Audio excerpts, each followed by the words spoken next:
Baik, Assalamualaikum warahmatullahi wabarakatuh. Halo semuanya, kembali lagi di Leaders Talk bersama saya Majid Siregar. Do a good deed, stand up and lead.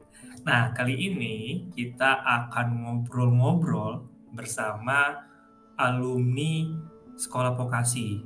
Sekarang beliau jadi direktur di sebuah perusahaan.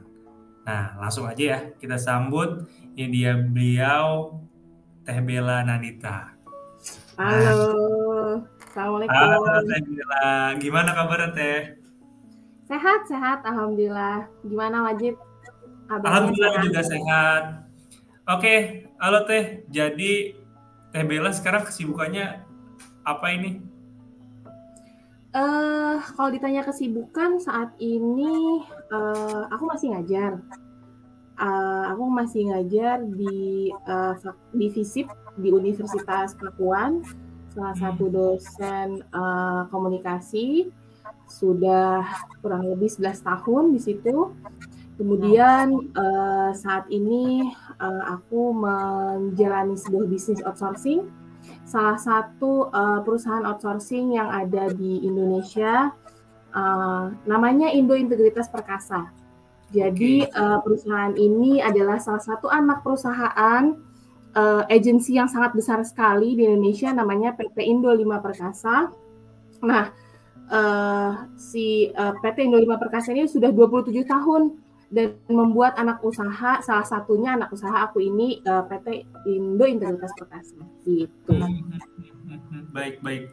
Jadi aktivitasnya adalah menjadi dosen dan juga memimpin perusahaan seperti itu ya Teh ya. Iya. Oke, nah sekarang saya pengen tanya-tanya nih. Tapi sebelum nanya-nanya terkait dengan aktivitas terkininya, saya pengen gali dulu gimana Teh waktu kuliah di IPB tuh di vokasi kan dulu Teh, jurusan apa Teh? Iya, iya, iya. Dulu aku kalau dulu namanya diploma ya. Kalau vokasi kan baru beberapa tahun terakhir ya berubah nama jadi vokasi. Jadi zaman aku dulu itu diploma jurusan komunikasi angkatan 42. Jadi kebetulan diploma angkatan 42 itu adalah angkatan pertama yang pindah dari dermaga ke kampus Silbende gitu. Hmm, Dulu angkatan 41 sampai 41 ke bawah itu adanya di dermaga, mulai dari 42 itu ada di kampus Silbende, Gunung Gede sama Bernasiang gitu. oke baik. Oh dulu tuh sekolah vokasi di Dramaga pernah sempet. Iya, dari pokoknya sampai angkatan 41 tuh di dermaga.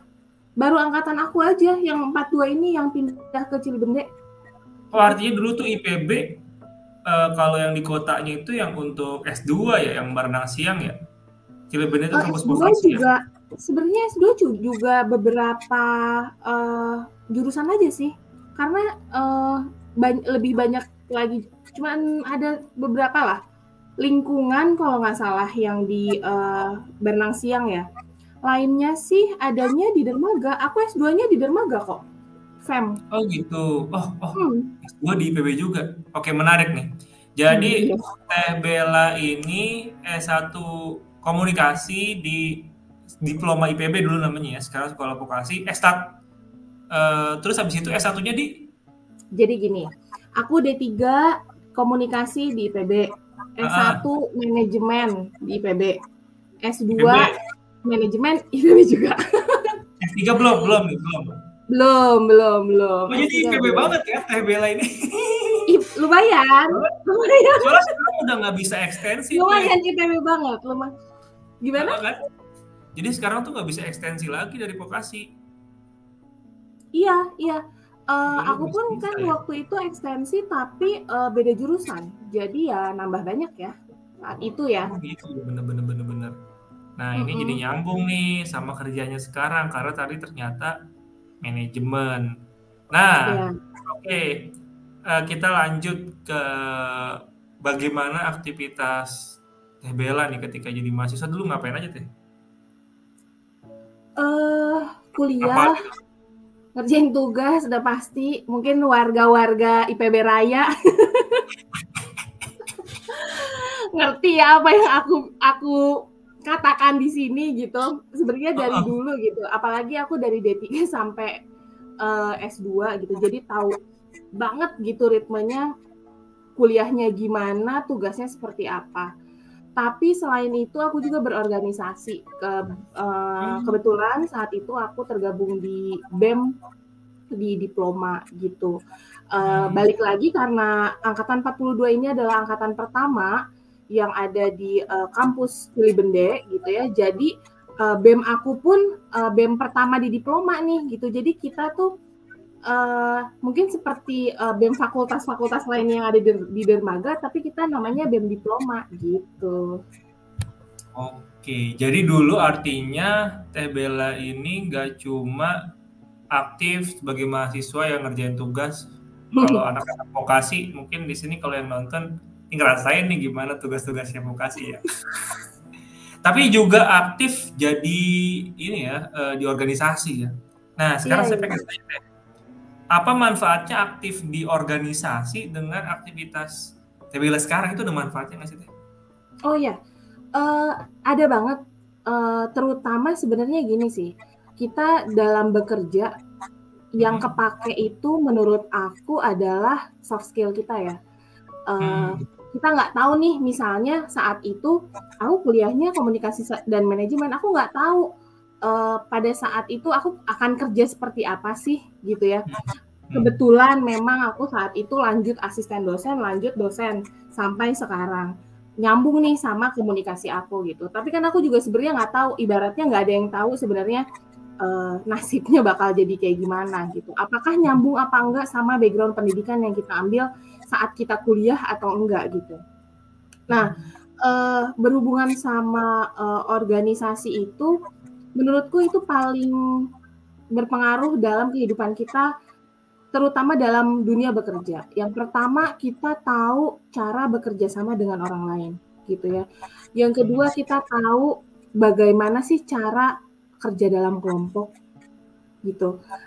Karena kalau kita mau bekerja di perusahaan lain, ataupun kita punya perusahaan sendiri, gitu ya, itu nggak akan jauh-jauh dari hubungan kita sama orang lain gitu, atau hubungan ya intrapersonal gitu ya. Apakah kita akan dilihat sebagai apakah kita ini orang yang bisa bekerja sama dengan orang lain, atau emang kita orangnya individualis gitu. Nah, di dalam kegiatan berorganisasi itulah mengasah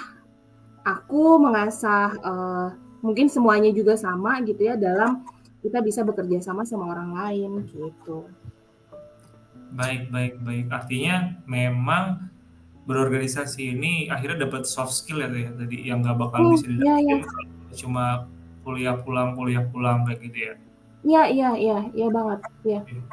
Keberanian juga kan, keberanian dalam bertanya kepada orang, keberanian dalam menyampaikan ide-ide itu penting banget sih. Emang bisa nggak berani Teh dalam menyampaikan ide-ide? Loh, kan nggak semua orang berani loh menyampaikan ide-idenya. Ada yang ragu-ragu, ada yang takut salah, ada yang malu bicara. Nggak semua orang punya skill untuk bisa berbicara di depan orang lain kan. Padahal itu penting dalam dunia pekerjaan. Iya penting banget. Mungkin kembali lagi pekerjaan itu kan beda-beda bidang ya. Tapi apapun itu pasti kan perlu komunikasi sama orang lain. Pun bidang pekerjaan mungkin sifatnya individualis sendiri, misalnya di lab gitu ya.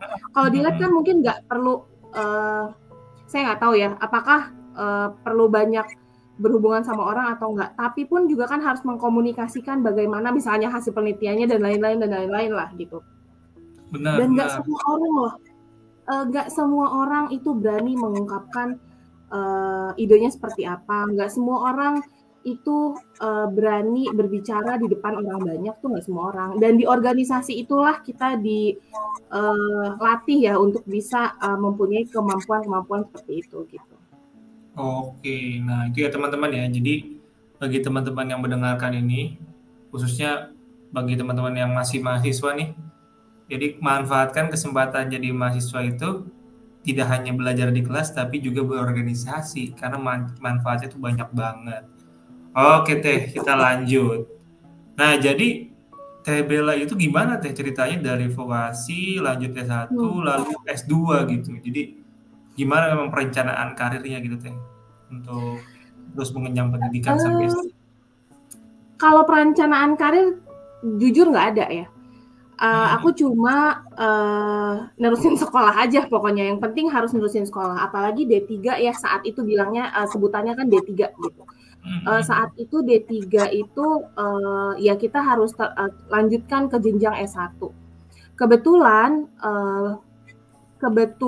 aku memang ingin nerusin S1-nya itu memang di IPB.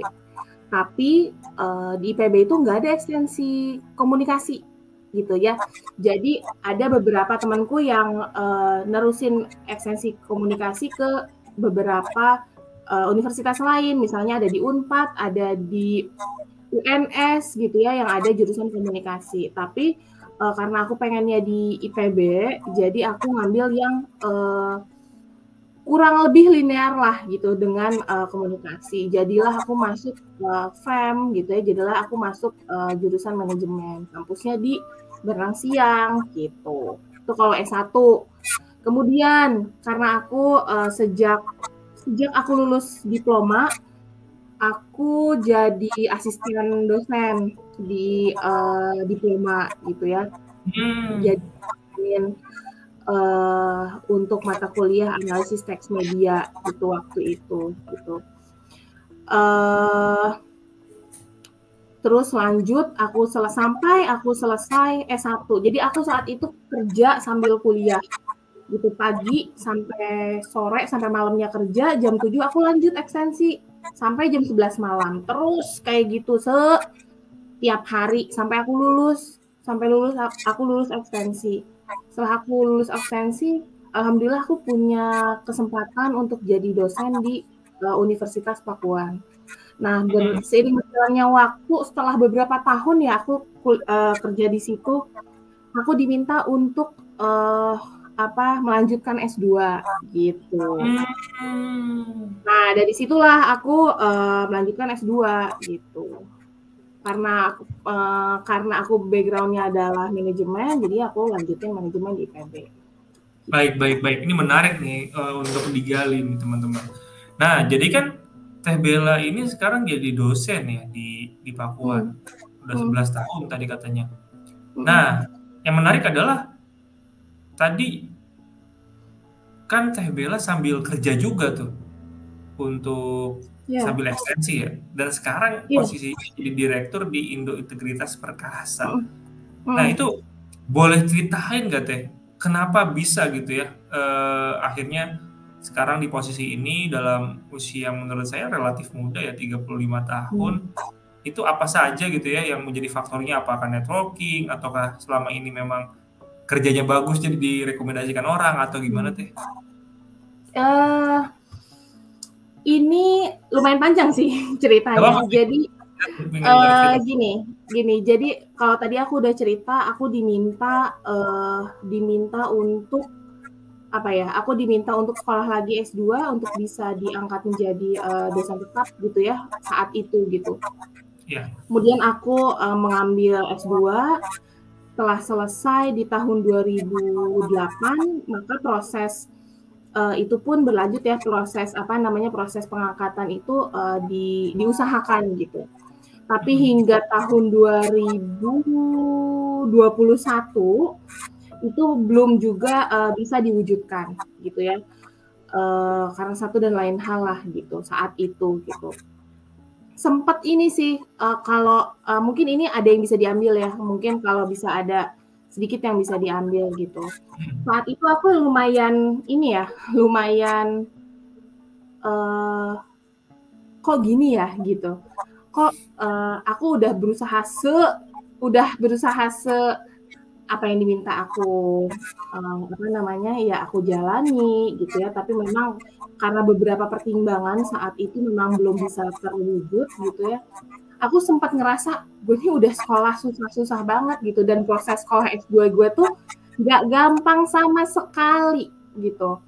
Kebetulan saat itu aku sudah menikah, sudah punya anak 1. Waktu ini ya, waktu kelas 2 ya, sudah punya anak 1. Saat itu anakku umur 3 tahun, dan pas banget aku baru masuk kuliah S2 ini, aku hamil anak kedua, gitu. Wow. Jadi punya anak 1, lagi hamil, sambil kerja, kan sambil ngajar, ya sambil ngajar, sambil kuliah kelas reguler. Dan saat itu di rumah tuh lagi nggak ada yang bantu. Jadi ada yang bantu ntar nggak ada yang bantu ntar nggak ada gitulah. Dan aku hamil awal banget. Jadi aku baru masuk tuh aku baru hamil awal banget. Jadi ya perjuangan yang lumayan lah untukku ya. Untuk perjalanan selama 3 tahun itu aku ya anakku aku harus rela gitu ya. Anakku nggak diantar ke sekolah umur 3 tahun tuh aku lepas naik jemputan karena aku harus sekolah gitu. Dan selama aku hamil dan aku melahirkan anak kedua itu aku nggak cuti kuliahnya. Jadi kebetulan aku tuh melahirkan setelah UAS. Emang Allah tuh maha baik gitu ya. Anak kedua itu setelah UAS. Dan ada libur 1 bulan saat itu. Jadi udah selesai aku melahirkan libur 1 bulan. Anakku lahir, jadi anakku umur 3 minggu. Umur 3 minggu aku tinggal untuk kuliah gitu. Aku lanjut untuk kuliah di semester yang baru gitu. Ya buat aku ya pasti kalau orang lain juga punya perjuangannya masing-masing ya. Tapi ini versi aku lumayan tough gitu. Ninggalin anak umur 3 minggu sama anak saat itu TK 1 tahun untuk kuliah dengan apa ya? Dengan niat pokoknya gue harus lulus sebelum anak gue yang pertama masuk SD. Itu waktu itu motivasi aku kayak gitu. Karena kalau udah masuk SD kan beda lagi urusannya kan, harus ada bikin PR dan lain-lain, gak lucu juga kalau akunya masih ribet urusan sekolah gitu.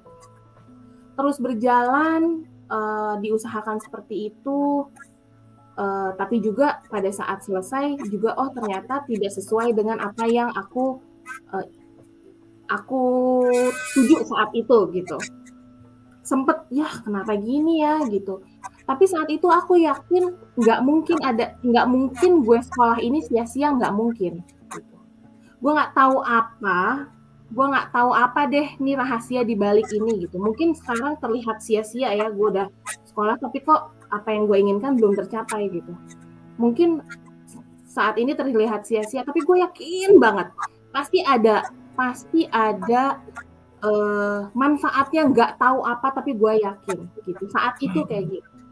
Nggak lama di masa-masa beberapa bulan yang lumayan galau itu gitu, lumayan galau dan lumayan kenapa gini ya gitu-gitu, tapi aku tetap yakin kayak ini pasti ada manfaatnya, nggak mungkin nih sekolah gue sia-sia tuh, nggak mungkin banget gitu. Dan ninggalin anak udah segala macem kayak orang bener aja, ninggalin anak 3 minggu umur 3 minggu untuk sekolah tuh kayak apa-apaan sih sebenarnya kan kayak gitu ya gitu. Cuma di masa-masa itu ternyata datanglah si tawaran aku untuk bisa memimpin perusahaan ini gitu. Secara tiba-tiba aja gitu, nggak tahu dari mana, diminta juga enggak, aku mimpi untuk itu juga enggak gitu. Tiba-tiba datang tawaran ini, aku diminta untuk menjadi pemimpin di sebuah perusahaan anak usaha dari perusahaan Indo5 Group. Yang aku tadi sudah sampaikan bahwa Indo5 Group ini adalah perusahaan agensi below the line yang sudah 27 tahun gitu. Ya udah, jadi pada saat itu aku pikir, mungkin ini ya gitu. Mungkin ini adalah jawabannya gitu. Ini benar-benar aku tuh benar-benar di situ yang kita mau bukan berarti yang terbaik buat kita gitu. Tapi Allah benar-benar ngasih kita tuh emang bukan itu, Bel gitu. Saat itu ya aku, ini yang baik buat lo tuh ini. Menurut lo mungkin lo mau itu, menurut lo itu baik, tapi ternyata bukan itu yang terbaik gitu. Tapi ini nih yang ditawarin sama Allah, yang ini nih yang gue siapin buat lo tuh ini nih, sebenarnya bukan itu gitu. Gitu. Iya, iya, iya. Jadi untuk sampai ke posisi ini tuh perjuangannya benar-benar luar biasa ya, Teh, ya. Nah ini jadi Lumayan. inspirasi juga mungkin ya dengan Hmm. para pendengar wanita yang masih sekolah dan Hmm. mungkin tetap ingin menjadi ibu dan berkarir gitu ya, Teh. Iya, Nah, iya. ini luar biasa banget ya, Teh, sebagai wanita. Itu gimana, Teh, ngatur ngaturnya Iya, semuanya kan iya. ada beberapa peran yang Teh Bella sekarang jalan gitu, pemimpin Iya, perusahaan, dosen, sama ibu gitu ya. iya. Eh, kalau saat ini menurut aku alhamdulillah udah nggak setaf waktu itu ya, waktu aku anak-anak masih kecil banget gitu. Kalau sekarang anakku udah SD, yang satu SD kelas 4, yang satu baru masuk SD kelas 1. Jadi paling enggak mereka udah bisa ini sendiri lah gitu. Gimana cara baginya, aku set prioritas aja sih gitu. Walau bagaimanapun keluarga, suami, anak itu adalah prioritas aku gitu. Jadi apapun keperluan mereka yang perlu ada kehadiran aku pasti hadir gitu. Itu yang paling penting karena mungkin berbeda sama para bapak-bapak ya, para pria gitu yang berkarir itu kan mereka ya berkarir aja gitu. Kok keluarga iya pasti keluarga, tapi beda bebannya sama dengan kalau seorang ibu juga berkarir gitu. Dia punya memang anak itu tanggung jawab sama-sama sih, ibunya ya bapaknya juga. Cuma ya tetap aja lah gitu seorang ibu kodratnya gimana sih gitu ngurus anak dan lain-lain. Jadi menurut aku prioritas itu tetap keluarga. Untuk ngajar aku set di 1 minggu itu ada sekitar 2 hari yang emang aku khususkan untuk ngajar gitu. Walaupun saat ini kan kita dimudahkan dengan teknologi ya, jadi pada saat aku di 2 hari itu aku ngajar, aku tetap bisa di sela-selanya tuh aku tetap kerja gitu untuk perusahaan untuk Indo Integritas ini gitu. Tapi pada saat jadwal yang ngajar ya aku ngajar. Jadi kalau hari ngajar aku WFH, tapi di sela-selanya aku bisa sambil kerja dan di 3 hari lainnya aku ngantor gitu. Wow, wow. Artinya teknologi ini sangat memungkinkan untuk kita semua ya. Iya, Jadi iya, iya. Sangat memudahkan banget sih.